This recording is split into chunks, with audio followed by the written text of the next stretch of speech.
আসসালামু আলাইকুম, সবাই কেমন আছেন? আশা করি ভালো আছেন। আজকের ভিডিওতে আপনাদের জন্য তিনটি সুখবর রয়েছে।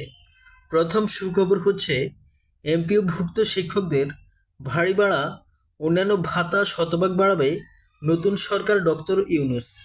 এমপিওভুক্ত শিক্ষকদের 2018 সাল থেকে জোট ভিত্তিক টানা আন্দোলনের ভিত্তিতে সরকারের পক্ষ থেকে এমপিওভুক্ত শিক্ষকদের যাবতীয় বৈষম্য নিরসনের আশ্বাস দেওয়া হয়।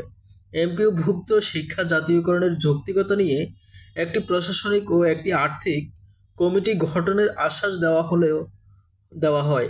এতে এমপিওভুক্ত শিক্ষকদের বিভিন্ন সংগঠনের শীর্ষ নেতৃবৃন্দকেও কমিটিতে রাখার আশ্বাস দেওয়া হয়, কিন্তু বাস্তবায়ন হয়নি।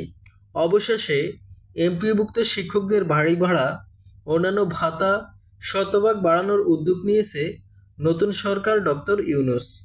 দ্বিতীয় সুখবর হচ্ছে সুশৃঙ্খল শিক্ষা ব্যবস্থার জন্য মাধ্যমিক শিক্ষা প্রতিষ্ঠান জাতীয়করণের দাবি জানিয়েছেন উপজেলা মাধ্যমিক শিক্ষা কর্মকর্তারা।